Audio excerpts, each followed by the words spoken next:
तो उनके ऊपर भी सैंक्शंस लगाए थे अमेरिका, जैसे ईरान के ऊपर। चूंकि वेनेजुला के ऊपर भी सैंक्शंस लगा रहे हैं, तो इन्होंने क्या किया, क्योंकि Venezuela is one of the largest producers of crude petroleum and it is one of the members of OPEC, oil and petroleum exporting countries. America ने वैसा, इसको कोई कुछ भी नहीं करता है तब भी ये जंग करता है, इसको कोई कुछ करता है तब ये जंग। जैसे नॉर्थ कोरिया का बंदा, वो कहता है कि आइए जंग करें, ये नहीं करता है। लेकिन अगर कोई बोलता है कि हम पीस करेंगे, एग्रीमेंट करेंगे, तो जंग करते हैं। जैसे इराक के साथ, यहाँ भी ईरान के साथ, यहाँ अफगानिस्तान के साथ। पैब्लो एस्कोबार बहुत बड़ा ड्रग लॉर्ड था जो मारा गया था, that was part of this. Cuba, तो दुनिया भर की जहां से अफीम, चरस, ब्राउन शुगर जो भी बनता है, वो सबसे ज्यादा कहाँ ट्रांसफर हो जाता है, ये तो आप लोगों को पता होगा। अब जो नहीं पता है वो मैं बताता हूँ कि current affairs, randomly current affairs नहीं पढ़ा जाता है। यानी कि हर छोटी बड़ी चीज आपको अखबार में या किसी सोर्स से नहीं पढ़नी है। उसके लिए आपको सबसे पहले एक थीम्स ढूंढने पड़ते हैं। थीम्स मतलब कि अगर कोई करंट इवेंट है या करंट हुआ है डेवलपमेंट, उसका इंडिया के किसी भी aspect, social, political, geographical, cultural पे कितना इम्पैक्ट है। अगर उस पे इम्पैक्ट है तो उसका एग्जाम के पेपर में आने के चांसेस बहुत ज़्यादा हो जाते हैं। इसलिए जब भी आप करंट अफेयर पढ़ते हो तो रैंडमली नहीं पढ़ा जाता है कि आप हर छोटी चीज़ देखोगे कि फलानी जगह ये हुआ, फिस्तानी जगह ये हुआ। उससे क्या होगा कि आपके सिर्फ नोट्स बनेंगे, लेकिन फ़ायदा दूसरी चीज़, जो चीज़ आप पढ़ते हो उसका डिफरेंट सब्जेक्ट्स के साथ लिंक क्या है, आपको करना आना चाहिए। ठीक है, इसलिए हमने ये प्रोग्राम शुरू किया आप लोगों के लिए, ताकि आप लोगों के लिए वो जो बोझ बनता था ना न्यूज़पेपर में देखने का, कि रोज एप्लीकेशन में आ जाता है न्यूज़पेपर पीडीएफ, कोई आप में से पढ़ता भी नहीं था, तो हफ्तों भर आप ऐसे रखते थे। इसलिए हमने ये शुरू किया कि हम आज से करंट सीरीज शुरू करेंगे, वो जनवरी 2026 से। आमतौर पे जब आप कल को इंशाल्लाह अगले साल जब आप अपेयर हो जाओगे, जो इंटीग्रेटेड बैच के हैं, और आप 2 साल 3 साल के बाद अपेयर हो जाओगे, मे भी उस वक्त ये सब चीजें वो एक सोर्स बन जाएगा उस करंट का। तब भी ये चीजें नहीं हो सकती, या मे भी हो सकती, या इसका इन प्रोडक्ट होगा।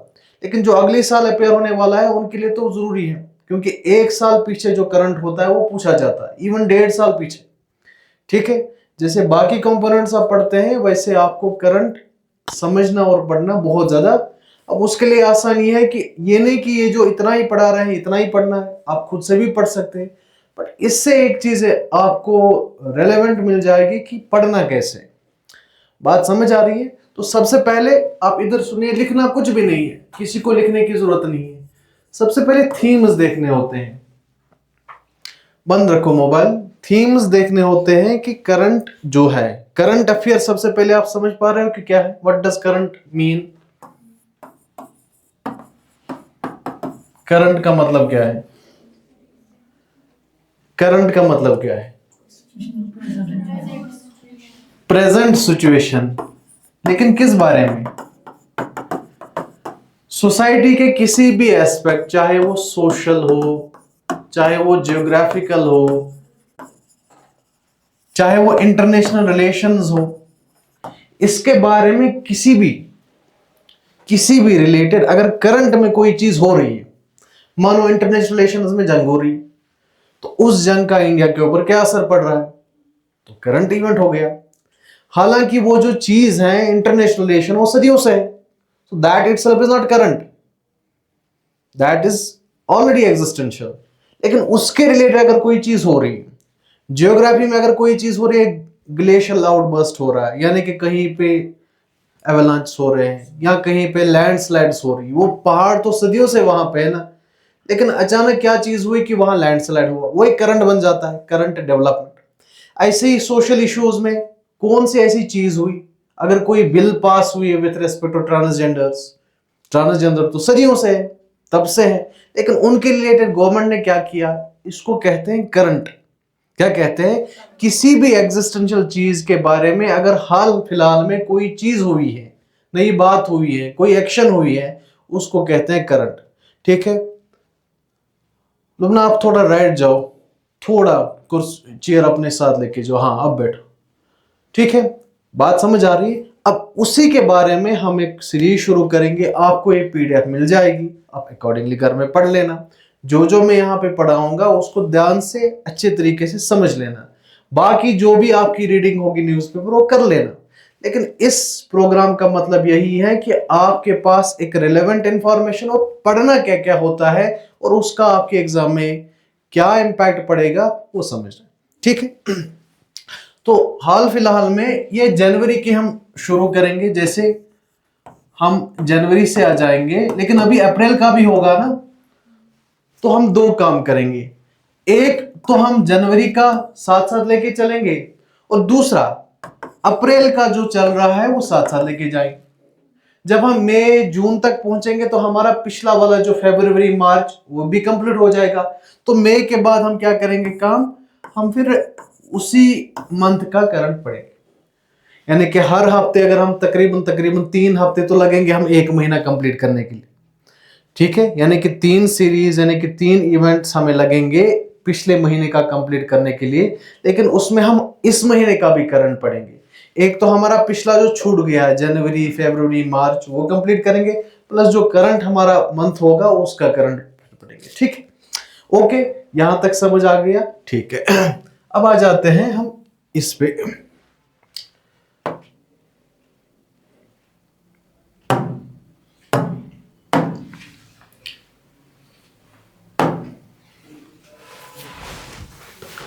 अब सुने, एमएसएमई जिस जिसने आप में से पढ़ा है और जिस जिसने नहीं पढ़ा है उसके लिए मैं बताता हूं। What is MSME?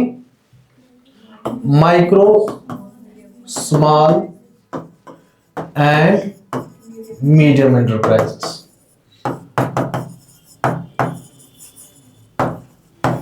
आप दो के लिए, चूंकि आप लोगों ने नहीं पढ़ा है, मोहसिन और आप, micro small and medium enterprise. Enterprise mean है आप फैक्ट्री जहां पे चीजें बन रही। अब ये माइक्रो लेवल पे यानी कि आपके गली मोहल्ले लेवल पे आपकी कौन कौन सी ऐसी फैक्ट्रीज हैं जो चीजें बनाती हैं, ठीक है। वही मीडियम लेवल पे जैसे हमारे यहाँ पे वूलन है, कारपेट है, ठीक है, बात समझ आ रही है। तो इस लेवल पे जो चीजें बन रही हैं उनको हम कहते हैं एमएसएमईज। एक तो हो गई लार्ज लेवल पे जिनको हम इंडस्ट्रीज कहते हैं, लार्ज स्केल इंडस्ट्रीज। दूसरे हो गए स्मॉल लेवल पे जो चीजें बना रहा है, कोई फैक्ट्री होगा, ठीक है, कोई भी एंटिटी होगी, उसको कहते हैं एमएसएमईज। अब इस साल गवर्नमेंट ने एक असेसमेंट ली है कि एमएसएमईज इंडिया की इकोनॉमी में कितना कंट्रीब्यूट कर रहा है, ठीक। जो छोटी छोटी एंटरप्राइजेस हैं इंडिया की इकोनॉमी में कितना कंट्रीब्यूट कर रहा है। अगर आपको आइडिया होगा जिसने पढ़ा है, कि मैंने पहले भी बोला है कि इंडिया के एक्सपोर्ट्स में, पर्टिकुलरली एक्सपोर्ट जो मतलब आप बाहर चीजें बेचते हो, उनमें एमएसएमईज का बहुत ज्यादा रोल है। जैसे टेक्सटाइल एंटरप्राइजेस हैं, ठीक है, जैसे जूट एंटरप्राइजेस हैं, जैसे छोटे कॉटन वगैरह फाइबर्स हैं, ठीक है, इनका एक्सपोर्ट्स में बहुत ज्यादा रोल है। यही एमएसएमईज कहता है। अब एमएसएमईज कैसे बढ़ जाती हैं? गवर्नमेंट ने स्कीम लाई थी जिसको कहते हैं मुद्रा योजना। मुद्रा योजना। जो जो बेरोजगार बंदे हैं, जो बिजनेस खोलना चाहते हैं, गवर्नमेंट ने उनके लिए स्कीम लाई मुद्रा योजना, जिसके बेसिस पे गवर्नमेंट उनको लोन प्रोवाइड करता। अगर आप में से किसी को आइडिया होगा कि हर डिस्ट्रिक्ट में एक एम्प्लॉयमेंट डेवलपमेंट इनिशिएटिव लिया गया था, डिस्ट्रिक्ट ऑफिस में उनकी ट्रेनिंग होती थी, उनको लोन दिया जाता था और लोन के बेसिस पे वो अपना बिजनेस शुरू करते थे, और वो लोन उनको लो इंटरेस्ट रेट्स पे दिया जाता था। फिर जब उनका बिजनेस एक्सपेंड हो जाता था वो लोन रीपे करते हैं। लेकिन उसकी कैटेगरीज बनाई दी, 3 तरह की कैटेगरीज थी। एक कैटेगरी का नाम था शिशु, जितना समझ आ रहा है उतना समझिए, जितना नहीं आ रहा है अपने आप को स्ट्रेस देने की जरूरत नहीं। दूसरा है किशोर, और तीसरा स्टेज है तरुण। पर्टिकुलरली आप तो ज्यादा स्ट्रेस मत लीजिए क्योंकि आपने पढ़ा नहीं है ना, जो जो चीजें आपने नहीं पढ़ी बिंदास ऐसे आप समझ लीजिए। शिशु मीन्स बच्चा, ठीक है, बच्चे को कहते हैं, यानी कि ये वो वाला लोन होगा जो जब आप कोई दुकान खोलोगे या एंटरप्राइज खोलोगे तब आपको मिलेगा, और अमाउंट आपको जो दिया जाएगा दैट वुड बी 50,000। कितना? कि मैंने आपको 50,000 पैसा दिया है, लोन दिया, भाई अपनी दुकान खोले। जैसे आपके फादर आपको देते हैं कि मुझे कारोबार, ठीक है, वो दूसरी बात है कि फिर वो कारोबार चलता नहीं। लेकिन यहाँ पे जो इनिशियल स्टेजेस पे गवर्नमेंट आपको लोन देता है कि आप अपना कारोबार शुरू करें, that stage is called as Shishu. दूसरा स्टेज, जब उसको लगे कि इसने कारोबार अच्छे से किया, अब ये कारोबार थोड़ा एक्सपेंड करना चाहता है, अब ये बोलना चाहता है कि मुझे ब्याह दुकान रखूं, दूसरी दुकान खोलनी है, तब भी उसको पैसे की जरूरत पड़ेगी। तो तब गवर्नमेंट कहता है कि ठीक है, मैं आपको फिर से पैसा दूंगा, लेकिन इस वाले स्टेज में मैं आपको एक्सपेंड करने के लिए 5 लाख दूंगा। कितना दूंगा? So that stage will be called as Kishore. Government loan provide कर रहा है। तीसरा स्टेज, जब उसको पता चलेगा कि इसका बिजनेस बहुत अच्छा चल रहा है, अब ये बाहर स्टेट या दूसरे गांव में, दूसरे डिस्ट्रिक्ट में खोलना चाहता अपना आउटलेट, तब भी वो लोन देना चाहता है और देता भी है वो तरुण स्टेज में, तब करीबन करीबन वो 10 लाख रुपया देता है। It is a loan scheme given by the government at the lowest rate in 3 different stages. First, when you want to start the business, government will give a loan in the stage of in the form of Shishu. Then when you want to expand at a micro level, then government will again provide loans, that is called as Kishore. And if you want to expand at a major level to the other districts and the places, government will provide you another loan in the form of Tarun. So these type of loans are provided by the government, but उसके लिए आपको register करना पड़ता है। इसीलिए government of India ने 2020 में उद्यम रजिस्ट्रेशन पोर्टल बनाई थी। क्या बनाई थी? अभी इस स्कीम का पूरा, इस करंट का पूरा आइडिया आपको मिल जाएगा कि इस करंट का आइडिया है क्या। उद्यम रजिस्ट्रेशन पोर्टल थोड़ा बोरिंग लगेगा, उसके बाद मैंने इसमें मिक्सचर भी भरा है, रंग बिरंगी चीजें भी हैं, तो नींद आप बाद में कर सकते हैं, ठीक है। अब उद्यम रजिस्ट्रेशन पोर्टल आप लोगों के लिए बहुत ज्यादा जरूरी है। एक छोटी छोटी चीज बहुत इंपॉर्टेंट है, कल को बोल सकते हैं विच one of the following government policies has initiated the उद्यम रजिस्टर्ड पोर्टल। तो आपको पता होना चाहिए उद्यम रजिस्टर्ड पोर्टल क्या है। It is a portal for allowing loans in MSME, ठीक है। अब 2025 में इसको फॉर्मलाइज किया। अब फॉर्मलाइज कैसे किया? जितनी भी इंटरप्राइजेस बनी हैं तब से लेके अब तक, यानी कि जितने जितने एमएसएमईज हैं, they all come under the informal sector. 2 तरह के सेक्टर होते हैं इकोनॉमी में, एक होता है फॉर्मल सेक्टर, दूसरा होता है इनफॉर्मल सेक्टर। मैं अगर चाय की टपरी खोलूंगा तो मैं इनफॉर्मल सेक्टर में हूंगा, क्योंकि मैं रेगुलरली गवर्नमेंट की इकोनॉमी को कंट्रीब्यूट नहीं कर रहा। लेकिन अगर मेरा बड़ा बिजनेस है जिसमें साल में 1000 करोड़ रेगुलरली जाता है, टर्नओवर हो जाता है, तो आई become part of the formal sector, क्योंकि मैं गवर्नमेंट को टैक्स पे करता। अब अगर मैं गवर्नमेंट को टैक्स पे नहीं कर पाया लेकिन मैं काम कर रहा हूं, then I become part of informal sector. 2025 तक करीबन 85 to 95 लाख इंडिया में एमएसएमईज थे। कितने? 85 to 95 लाख एमएसएमईज। उसके बाद बढ़ना शुरू हो गई। गवर्नमेंट ने सोचा क्यों ना हम इन इनफॉर्मल सेक्टर इंटरप्राइजेस को फॉर्मलाइज करेंगे। क्या करेंगे? अब इनसे बहुत ज्यादा कंट्रीब्यूशन मिल रहा है, हम इनको और इंसेंटिव्स देंगे ताकि हमारी फॉर्मल इकोनॉमी में कंट्रीब्यूट कर पाए, ठीक है। उसके लिए गवर्नमेंट ने रजिस्ट्रेशन वगैरह शुरू किया था पहले ही। अब इसके बाद क्या है? सबसे पहले अब ध्यान से सुनिएगा, इनका कंट्रीब्यूशन एमएसएमईज का क्या है और कितना देखा गया है।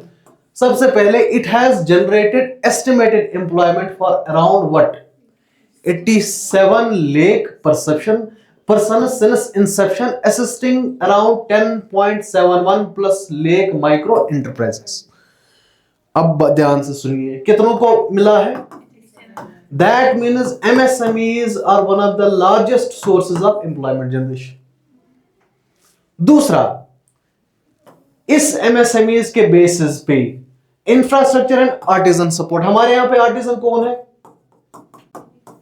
कालीन वाले, कालीन वाले है ना, पेपर माशी है।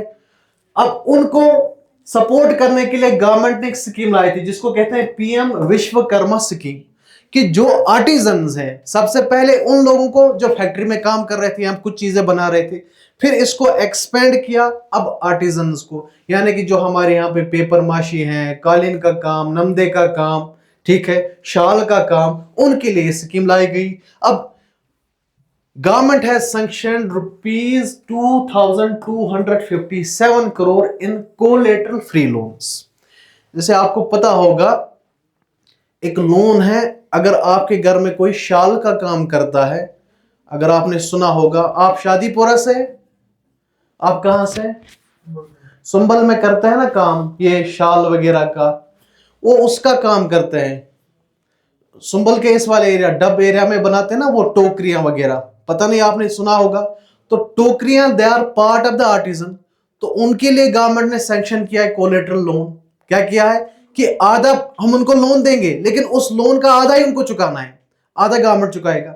That was part of what, PM Vishwakarma scheme. So कल को जब पूछा जाएगा PM Vishwakarma scheme is related to which type of योजना, आप क्या लिखोगे, Mudra Yojana. Mudra Yojana is itself a part of MSMEs. बात समझ आ रही। उसके बाद गवर्नमेंट ने एससी और एसटी के लिए अलग से हब बनाया। इसी में शेड्यूल कास्ट और शेड्यूल ट्राइब के लोग जो एंटरप्राइज का काम कर रहे हैं उनके लिए अलग से, और उनके लिए अलग से सैंक्शनिंग की करीबन 3731 करोड़। ठीक, ये किसकी मैं बात कर रहा हूं, एमएसएमईज। 2018 में आई थी ये, और अब करीबन इसके 8-9 साल हो गए। 9 साल के बाद गवर्नमेंट इसकी असेसमेंट कर रहा है कि हमने इससे कितना कुछ फायदा पाया है और लोगों को कितना कुछ फायदा मिला है। ठीक है, उसके बाद इसी as a part of MSME government ने बायलैटरल साइन की memorandum of understanding. Bilateral means agreement, किन किन कंट्रीज के साथ, मॉरिशस के साथ, थाईलैंड के साथ, स्लोवाकिया के साथ और मलेशिया के साथ। Mauritius is in Indian Ocean, Thailand and Malaysia are South East Asian countries, and Slovakia is a European country. Plus इसके साथ ज्वाइंट वर्किंग ग्रुप्स बनाई जापान और, अब इनके साथ साथ क्या होगा, वो अपने एक्सपीरियंस और टेक्नोलॉजी ट्रांसफर करेंगे। फिर रिसेंटली अगर आपको पता होगा, कालीन वालों को government of Jammu and Kashmir ने बोला था कि हम आपके लिए स्पेशल मशीन्स लाएंगे। क्या लाएंगे, that was part of that agreement with different countries, कि उन कंट्री का अगर टेक्नोलॉजी होगा छोटे लेवलों के ऊपर, तो वो हम टेक्नोलॉजी ट्रांसफर करेंगे, अपने आर्टिजन्स को देंगे, और वो मशीन्स हम डिस्काउंट रेट, यानी जिसको हम सब्सिडाइज रेट पे कहते हैं। जैसे पहले जमाने में जो निटिंग करते थे ना, बनियान वगैरह बनाते थे, उनके लिए भी गवर्नमेंट ने मशीन लाई थी, उसको कहते थे बनियान मशीन। अब पता नहीं आपने सुना होगा ये। तो इस वक्त एमओयू किसके साथ साइन किया है, कल को क्वेश्चन पूछ सकता है, as a part of Mudra Yojana in MSMEs government of India has signed MoUs with the following countries A B C D. फिर आपको मैच करना होता है। एक मॉरिशस के साथ, it is in Indian Ocean, Thailand, Slovakia, Malaysia, और ज्वाइंट वर्किंग ग्रुप मीटिंग हुई है जापान और, ठीक है, यहां तक ठीक। उसके बाद एमएससी में क्या है, इसके बारे में डिटेल क्या है, कब बना है, ये आपको पता है, इसकी जरूरत नहीं है।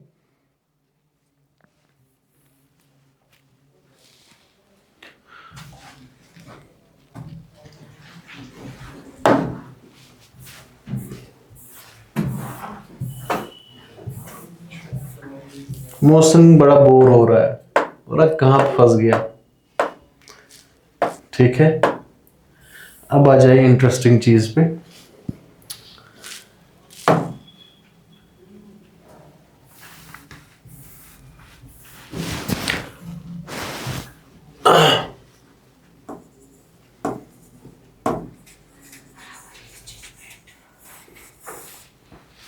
ठीक है, अगर आपको पता होगा, इंडिया के वेस्टर्न एरिया में यहां से यहां तक एक रेंज है, माउंटेन रेंज, जिसका नाम है अरावली। ये सबने सुना होगा, सबने सुना है। हाँ, क्या है ये, ठीक है, कितना बड़ा है? Oldest mountain, oldest fold mountain. ठीक है, माउंटेन्स की किस्में हैं, जिन जिन ने नहीं पढ़ा है, बहुत सारी माउंटेन रेंजेस होती है, एक किस्म की होती है जिसको कहते हैं फोल्ड माउंटेन्स। अब उनको फोल्ड में माउंटेन्स क्यों कहते हैं? क्योंकि डाइवर्जेंस और कन्वर्जेंस जो टेक्टोनिक प्लेट्स की वजह से होता है, उसकी वजह से वो माउंटेन फॉर्मेशन हो जाती है, जिसमें हिमालय सबसे आगे है और उसके बाद अरावलीज हैं, रॉकी माउंटेन्स हैं अमेरिका में, they are part of fold mountain. लेकिन अरावली जो है it's one of the oldest fold mountain in the world. ठीक है, अब ध्यान से सुनिए, जैसे आपने यहां पे माइनिंग देखी होगी ना, पहाड़ों खान, कहां पे?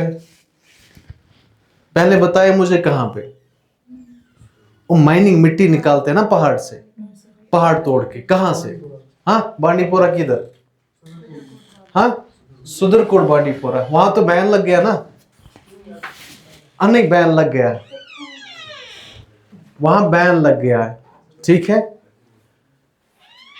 तो Aravalli area comprises of these 5-6 states, major, एक तो हरियाणा, राजस्थान, गुजरात, ठीक है, some parts of दिल्ली, ठीक है, some parts of Madhya Pradesh, some parts of Maharashtra. ठीक है, अब सुनिए, अब जिसने वो माइनिंग देखी होगी, क्यों करते हैं माइनिंग? रीजन, कोल। कश्मीर में कौन सा कोल है?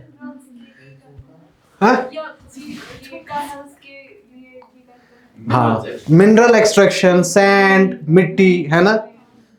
तो ऑब्वियसली, तो कभी कभार इलीगल माइनिंग भी होती है ना, जैसे जहलम में होती है, इलीगल माइनिंग होती है ना।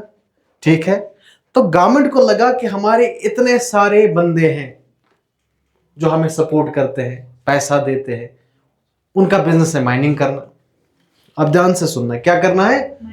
माइनिंग करना। अब अगर आप पहाड़ से माइनिंग करोगे तो पहाड़ लीगल हो गया ना, क्योंकि ये जो एरिया है बायोडाइवर्स रिच एरिया है, और biodiverse rich area always protected area. समझते हो ना कि वहां पे नेचुरल वाइल्ड लाइफ सेंचुरी भी हो सकती है, नेशनल पार्क भी हो सकता है, बायोस्फीयर रिजर्व भी हो सकता है, नदी भी बहती होगी, ठीक है, पौधे भी होंगे, फॉरेस्ट्स भी होंगे, एनिमल्स भी होंगे। तो उस माइनिंग की वजह से क्या हो सकता है? वो डिस्टर्ब हो सकते हैं ना, so that is illegal as per wildlife protection act. तो क्या करते हैं कि अगर इस पहाड़ को खोदना या इस पहाड़ से मिनरल्स एक्सट्रैक्ट करना इलीगल है, तो किसी हद तक तो लीगल होना चाहिए ना। तो गवर्नमेंट ने पहले बोला कि हाँ, कुछ हद रखेंगे कि एक पहाड़ है, मानो इसका कुछ हिस्सा, अगर ये पहाड़ की कोई टोटल अल्टीट्यूड एक पर्टिकुलर हाइट से कम है, मानो कि एक पहाड़ है, इसका पर्टिकुलर अल्टीट्यूड 80 मीटर है या 100 मीटर है, तो अगर 100 मीटर से कम है तो इसको पहाड़ नहीं मानेंगे। बात समझ रहे हैं आप? यानी कि पहाड़ 100 मीटर कम वाला हाइट जो भी होगा वो पहाड़, तो फिर क्या है? बोलो मिट्टी का ढेर होगा, तो उससे आप मिट्टी निकाल सकते हो। तो अरावलीज में छोटी छोटी पहाड़ियां हैं। अगर आप में से राजस्थान गया होगा या हरियाणा गया होगा या गुजरात के दूसरी साइड से गया होगा, ठीक है, तो वहां पे छोटी छोटी पहाड़ियां हैं, but they are part of this Aravalli range. तो पहले सुप्रीम कोर्ट ने बोला कि नहीं, we will allow the mining of those mountains whose altitude is around 100 feet. Those with more than 100 feet will not be allowed to mine. आप बात समझ रहे मेरी बात? तो इस एरिया में 100 मीटर यानी कि 100 मीटर से कम या 100 मीटर तक जितने भी माउंटेन्स हैं इस वाले एरिया में, उसकी माइनिंग अलाउड है। उसके बाद ह्यू एंड क्राई हो गया, जितने भी एनवायरमेंट एक्टिविस्ट ने बोला कि ये क्या बात हुई, आप पहाड़ को मिट्टी का ढेर समझेंगे तो फिर किसी भी पहाड़ को आप खोदने देंगे। आप बात समझ रहे हैं? इसलिए फिर बाद में अपना जजमेंट विथहेल्ड किया। सुप्रीम कोर्ट ने बोला कि नहीं, हम ओवरटर्न करते हैं इस जजमेंट को। आज के बाद हम ये नहीं बोलेंगे कि जो भी होगा, जो भी हिस्सा अरावली का हिस्सा है उसको हम माइनिंग के लिए अलाउ नहीं करेंगे। रीजन क्या था? माइनिंग, इस पूरे बेल्ट में माइनिंग होती है। अगर आप मूवीज देखी होगी, पान सिंह तोमर किसी ने देखी है? देखो, हाथ लेफ्ट से क्यों बताना था, मुंह से बताना था।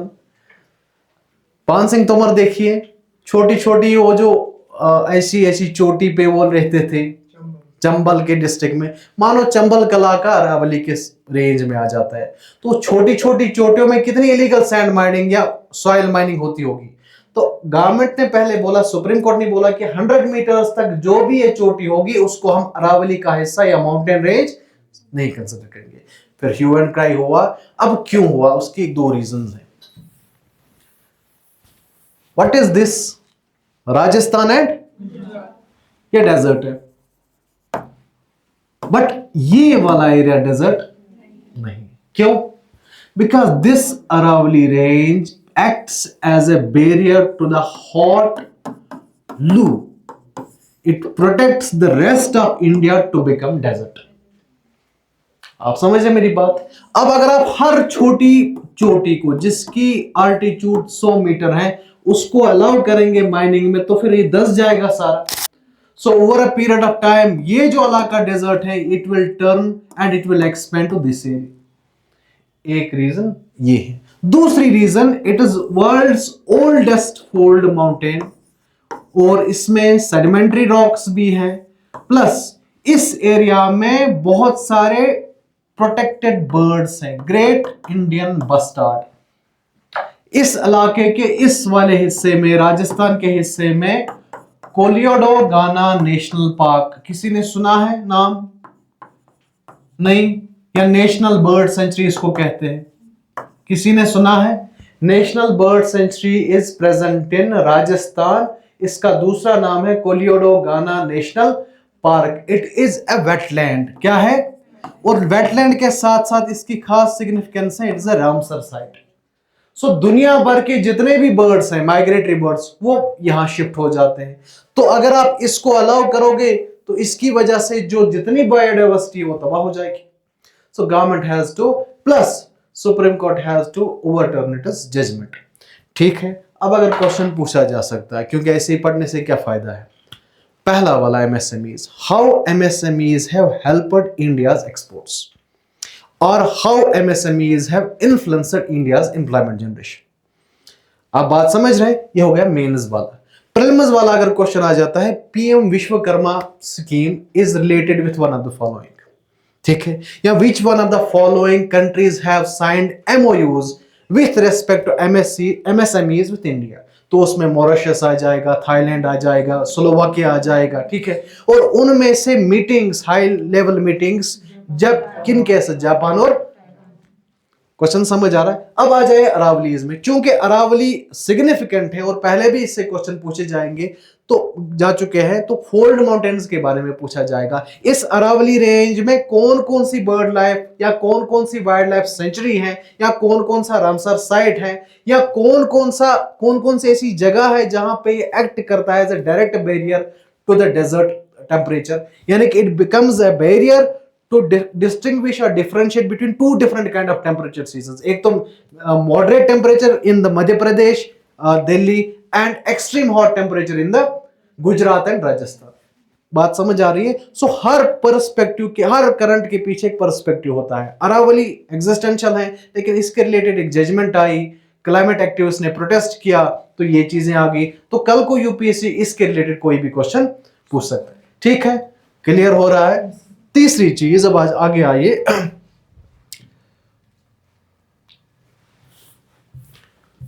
बाकी आप डिटेल अरावली कितना पुराना है, इसमें कौन कौन से छोटे बड़े रेंज आते हैं, वो आप इससे देखोगे, समझोगे।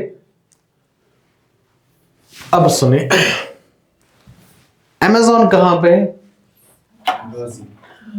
सिर्फ ब्राजील में? और कहां? सिर्फ ब्राजील। अमेज़न क्या है? कौन सा वाला? कौन सा वाला? आप लोगों ने पढ़ा है, आप लोगों ने पढ़ा है, ट्रॉपिकल रेन फॉरेस्ट है ना, इट्स अ ट्रॉपिकल रीजन। तो कहां कहां है, कहां पे है अमेज़न? कहां पे? नहीं,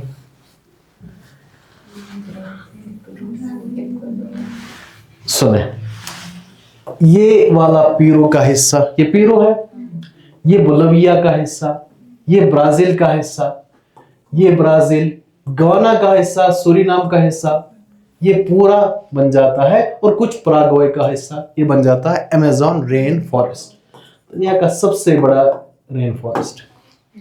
ठीक है, अब इसमें क्या है कि लंबे लंबे ट्रीज हैं, बहुत लंबे, करीबन करीबन 150 मीटर 200 मीटर लंबे। ठीक है, सबसे घने हैं, और सबसे हाईएस्ट रेनफॉल अगर हो जाती है तो इसी एरिया में हो जाती है। लेकिन सबसे लेस फर्टाइल सॉइल अगर कहीं पे है तो यहाँ पे। क्यों? क्योंकि बारिश ज्यादा होती है, पर्कुलेशन ज्यादा होती है, तो एक टर्म हो जाती है जिसको कहते हैं सॉइल लीचिंग। लीचिंग मतलब सॉइल की कैपेबिलिटी नहीं रह जाती है कि वो मॉइस्चर कंटेंट या न्यूट्रिएंट कंटेंट को होल्ड करे। ठीक है, ये आप लोगों ने भी, आप दो ने सुना होगा। अब लेकिन हमें वो देखना, इस अमेज़न के फॉरेस्ट के एक एरिया में जिसको हम पीरू कहते हैं। पीरू, पीरू नहीं सुना? चिली सुना है? पीरू की खासियत क्या है, आप बता सकते हो? Peru is one of the good fishing grounds in the world. दूसरा है लेब्राडोर। लेब्राडोर कहां पे है? It is in North Atlantic.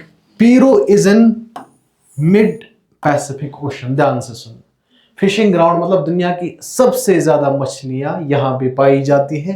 ठीक है, कहां पे? Because here you will get mix of warm and cold waters. ठीक है, इस पीरू में खास तरह की मक्खी होती है, शहद की मक्खी, हनी बी। हनी बी सुनी है, नाम देखी है? काटा है? किस किस को काटा है? मौसम काटा है हनी बी ने कभी? अब यहां एक किस्म की हनी बी है जो काटती नहीं, दैट इज स्टिंगलेस। क्या है? स्टिंगलेस। ऐसा क्या है इसमें कि ये स्टिंगलेस है? सुने, मैं आपको हनी बी दिखाता हूं।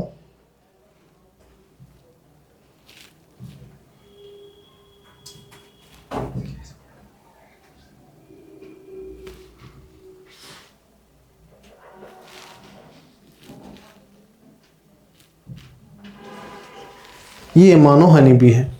ठीक है, स्टिंगलेस मतलब कांटा कहाँ होता है? पीछे।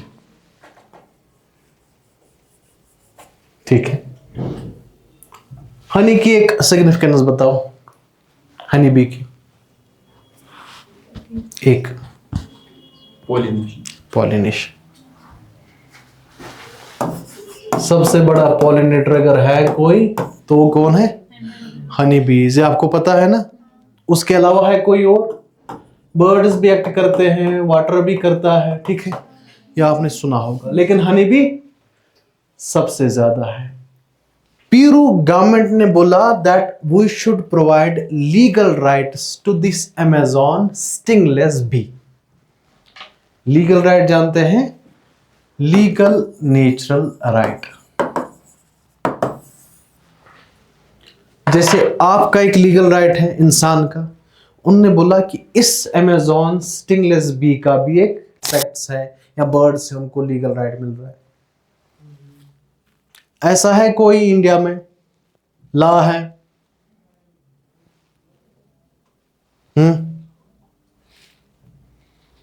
है कोई?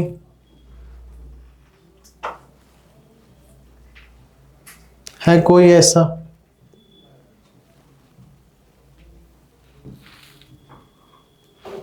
बताइए। वाइल्ड लाइफ प्रोटेक्शन एक्ट किस किसने पढ़ा है? हाँ, क्या wild life protection act legal right है?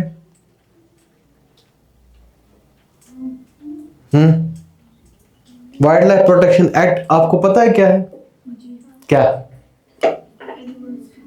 प्रोटेक्शन के लिए आपने शेड्यूल्स बनाए हैं, पहले 6 थे, अब 4 हैं, कि कुछ endangered species, critically endangered species, threatened species, ठीक है, या जो नियर टू एक्सटिंक्ट स्पीशीज है, उनकी प्रोटेक्शन के लिए गवर्नमेंट ने कोई इनिशिएटिव्स लिए।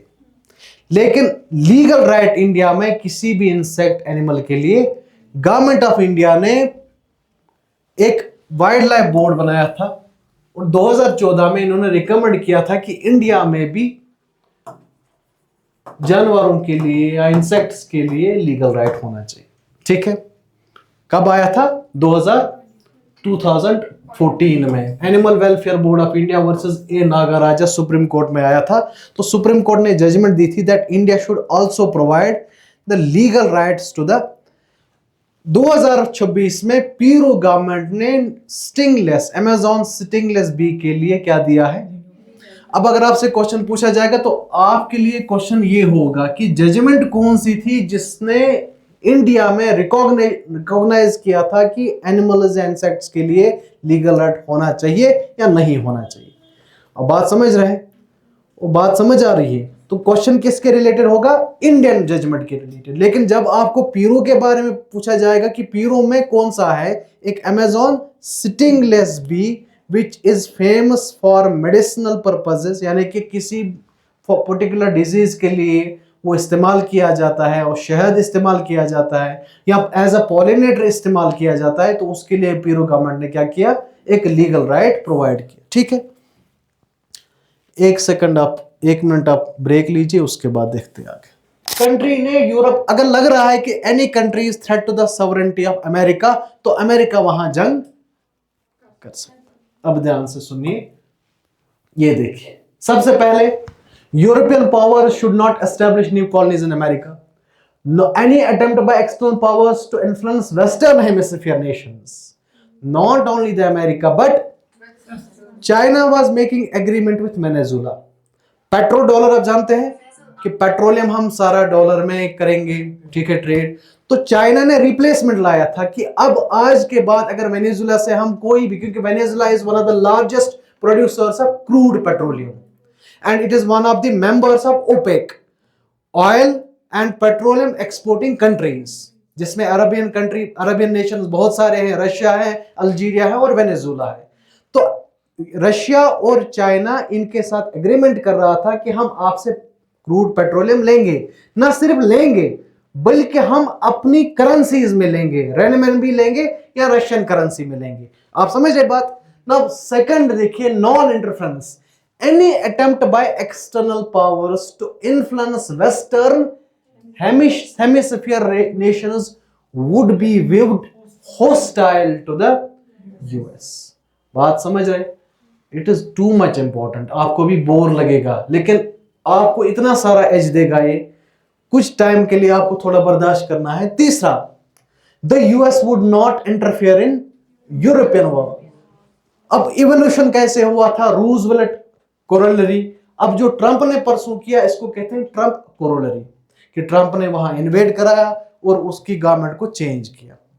अब क्यों किया? वेनेजुला में क्या थ्रेट था? सबसे पहले narco terrorism. South American countries are hub of narcotics. Brazil, Pablo Escobar बहुत बड़ा ड्रग लॉर्ड था जो मारा गया था, that was part of this. Cuba, Venezuela, Brazil, हाँ रिसेंटली एक को पता नहीं उसका नाम क्या था। तो दुनिया भर की जहां से अफीम, चरस, ब्राउन शुगर जो भी बनता है वो सबसे ज्यादा कहां ट्रांसफर हो जाता है? ध्यान से सुनिए। सबसे पहला, US charged Maduro and senior officials with narco terrorism. Narcotics आपको भी पता है कि ड्रग्स का कितना इंपैक्ट हमारे यहाँ पे सोसाइटीज में भी है, तो हम भी इससे बचे। दूसरी चीज, oil and resource. USA want to control the oil resources of Venezuela. तीसरी चीज, चूंकि वेनेजुला के ऊपर फिडेल कास्ट्रो का नाम किसने सुना है? किसी ने सुना है फिडेल कास्ट्रो का नाम? हाँ, क्यूबा के लीडर थे। और आप में से किसी ने सुना है? मोहसिन बताओ, आपके पास है इंफॉर्मेशन, बताओ। इसमें छुपाने वाली बात ही नहीं। ठीक है, आपसे दो बंदे और सीखेंगे।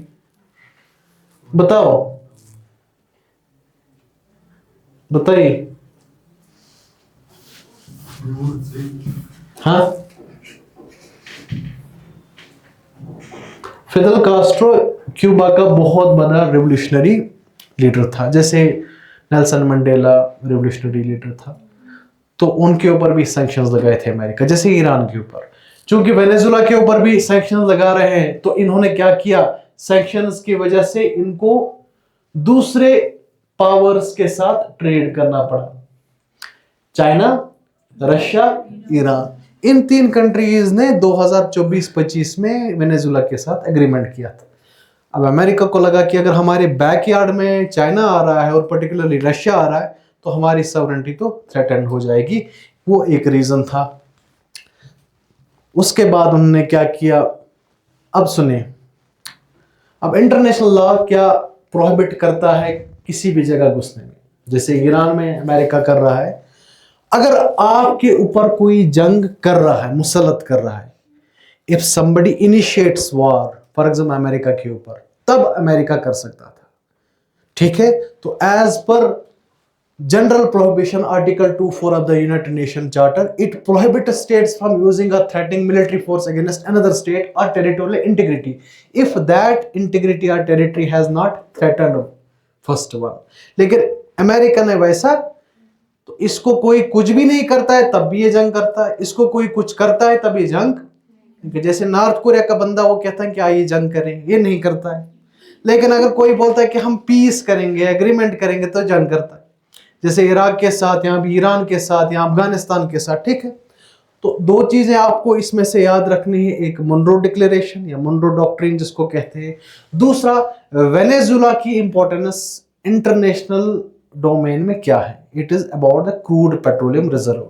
तीसरा, वेनेजुला की टेरिटरी कहां पे, it is close to the Caribbean sea. ठीक। चौथा, इसकी कैपिटल, देखो अजीब सा नाम है, कैराकस, है ना, कैराकस। तो कल को पूछ सकते हैं कि give the location of different capital cities in the world, फिर वहां पे मैप दिखाते हैं, तो मैपिंग इसके लिए आपके लिए इंपॉर्टेंट बन जाती है। ठीक है, अब आगे आ जाइए, लास्ट वाला, उसके बाद वाइंड अप करते हैं।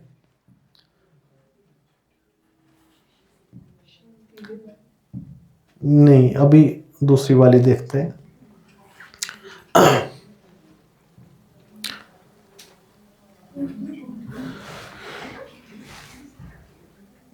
सुने, अब रिसेंट पास्ट में गवर्नमेंट के पास national crime report bureau, NCRB, एक ब्यूरो है जो नेशनल क्राइम्स को रिपोर्ट करता है। It comes under the ministry of home affairs, government of India. अब ध्यान से सुनिए, फार्मर सुसाइड्स इन इंडिया क्यों हो जाते हैं, कॉजेज क्या है, पैटर्न्स क्या है, और गवर्नमेंट की पॉलिसी गैप की वजह से क्यों हो जाता है, और गवर्नमेंट क्या क्या काम कर रहा है। अल्लाह बचाए, हमारे यहाँ पे ऐसा तो नहीं है। ठीक है, अब फार्मर्स कहाँ पे ज्यादा है और क्यों ऐसा कर रहे हैं, सबसे पहले क्यों कर रहे हैं। अब जिन्होंने ज्योग्राफी या ऐसे पढ़ा होगा इंडिया का ज्योग्राफिकल एरिया, तो इंडिया का ज्योग्राफिकल एरिया डिवाइड होता है नॉर्दर्न एंड साउदर्न पार्ट में, और इंडिया की एग्रीकल्चरल लैंड डिपेंडेंट है इरिगेशन के ऊपर, लेकिन इंडिया में इरिगेटेड लैंड नहीं है। Only 48% of agricultural land is irrigated. Irrigated मतलब which is provided with canals, streams, tanks, tubewells, जहां पे 24 घंटे या पूरे साल आपके पास वाटर की अवेलेबिलिटी है, उसको कहते हैं इरिगेटेड। ठीक है, जो बाकी वाला एरिया अगर कहीं पे ऐसी पॉसिबिलिटी नहीं, उसको कहते हैं रेन फेड। नॉर्दर्न एरिया, ध्यान से सुनना, ये वाला एरिया जो है, यहाँ पे माउंटेनियस रिवर्स है, हिमालयन रिवर जिनको कहते हैं, और पूरे साल वो चलते हैं, जिनको कहते हैं पेरेनियल रिवर्स। क्या कहते हैं? और साउदर्न एरिया में भी रिवर्स है, लेकिन वो पेरेनियल नहीं, क्योंकि उनका सोर्स हिमालय ग्लेशियर, उनका सोर्स रेनफॉल होता है, उनको कहते हैं सीजनल रिवर। जैसे कावेरी है, कृष्णा है, गोदावरी है, तुंगभद्रा है, नर्मदा है। ठीक है, ये ज्यादातर इस वाले बेल्ट में, ये वाला एरिया, ये वाला एरिया, इसको कहते हैं डेक्कन प्लेट्यू। क्या कहते हैं? डेक्कन प्लेट्यू।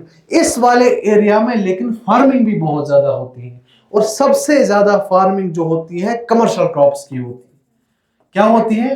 कमर्शियल। अब जब एक किसान ने कमर्शियल क्रॉप की फार्मिंग करनी है उसको पानी चाहिए, क्योंकि साल के बाद उसको खिलाना पिलाना है, कर्जा लिया होगा, कर्जा वापस करना है। अब उसके पास जब पानी है नहीं तो उसके खेत सूखेंगे और अल्टीमेटली उसके पास रेवेन्यू आ जाएगा नहीं, तो वो क्या करेगा? सुसाइड। यही ये रिपोर्ट कह रहा है कि 1995 से लेके 2023 तक करीबन 4 लाख लोगों ने सुसाइड किया। कितने? 4 लाख। अब देखो हालत कितनी खराब है। अब इसमें देखिए कि सबसे ज्यादा जो ये एपिसेंटर है सुसाइड्स का, it is 72.5% in southern western states. ये वाला हिस्सा जो है महाराष्ट्र, तेलंगाना एंड कर्नाटक, इस वाले हिस्से में क्या हो जाता है? सबसे ज्यादा। अब क्यों हो जाता है? क्योंकि इस वाले हिस्से में 2 तरह के लोग रहते हैं। एक, या तो फार्मर्स रहते हैं, ध्यान से सुनना। दूसरा, या तो tenants. The difference between the tenant and a farmer. मैं मेरी जमीन पे काम कर रहा हूं तो फिर मैं फार्मर होऊंगा। मैं अगर किसी और की जमीन पे काम करूंगा then I will be called as tenant और पीजेंट। ठीक है। अब जब मैं किसी और की जमीन पे काम कर रहा हूं और उससे प्रोडक्टिविटी नहीं निकलती तो मुझे कुछ नहीं मिल जाएगा। अल्टीमेटली मुझे पैसे उसको भी वापस देना, जिसकी जमीन में खेती कर रहा हूं उसको भी कुछ शेयर देना है। तो जब मेरे पास नहीं है तो मैं उसको क्या दूंगा? सो एक रीजन ये है कि यहां पे लैंड ओनरशिप एक दो में डिवाइड है, एक तो फार्मिंग में और दूसरी टेनेंसी में। दूसरी चीज, इस वाले एरिया में फ्रेगमेंटेड लैंड ज्यादा है। फ्रेगमेंटेड लैंड समझते हैं? लैंड 2 तरह की होती है, एक होती है कंसोलिडेट लैंड, एक होती है जैसे आपके घर में फादर कनाल है, कनाल, पेत्रश कनाल, उसमें उतनी ज्यादा प्रोडक्टिविटी नहीं आ सकती। ये रीजन है। अब इसने लिखा है डिस्ट्रेस, यानी कि इस परेशानी की वजह क्या है? सबसे पहले रेनफेड, दूसरा डेट ट्रैप, किसान ने कर्जा लिया है वो चुका नहीं सकता। ध्यान से सुनिए, कल को क्वेश्चन आ सकता है what are the reasons of farmer suicide in India. अब 3 रीजंस यही लिख सकते हैं। तीसरा, इनपुट कॉस्ट इन्फ्लेशन। क्या हो गया इनपुट कॉस्ट? यानी कि किसानी में, एग्रीकल्चर में जो आपको सीड्स चाहिए, फर्टिलाइजर चाहिए, इनपुट जिसको कहते हैं, उसकी कीमत बढ़ चुकी है। तो फार्मर उतना ज्यादा वो अफोर्ड नहीं कर पाता है। कहता है कि 300% राइज हुआ है इनपुट कॉस्ट में सिंस 2000। ठीक है। अब गवर्नमेंट ने क्या क्या इनिशिएटिव लिए हैं? सबसे पहले गवर्नमेंट ने इंश्योरेंस एश्योरेंस दी है, प्रधानमंत्री फसल बीमा योजना, ठीक है, जो आपने पढ़ा है। दूसरा, एमएसपी, 23 क्रॉप्स आर गिवन एमएसपीज, जिसमें शुगर केन भी आता है और जिसमें कुछ कैश क्रॉप्स आ जाते हैं।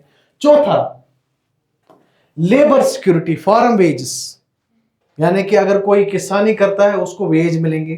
पांचवा, लोन क्रेडिट, किसान केसीसी लोन्स, केसीसी लोन है ना, किसान क्रेडिट कार्ड लोन, यहां पे भी मजदूरों के, फार्मर्स को मिलता है एट लो इंटरेस्ट रेट्स।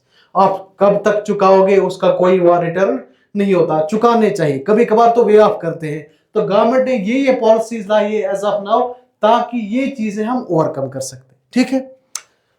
कितनी चीजें हमने पढ़ी? सबसे पहले एमएसएमई, दूसरा अमेज़न सिटिंगलेस बीज, तीसरा अरावलीज, चौथा वेनेजुएला यानी कि मोनरो डॉक्ट्रिन या डिक्लेरेशन, और पांचवा फार्मर सुसाइड्स। ठीक है। तो इंशाल्लाह नेक्स्ट वीक टाइम मिलेगा तो बाकी हम, ठीक है, तो जितना ये है आपको पीडीएफ मिल जाएगा, उससे पढ़ लीजिएगा। ठीक है।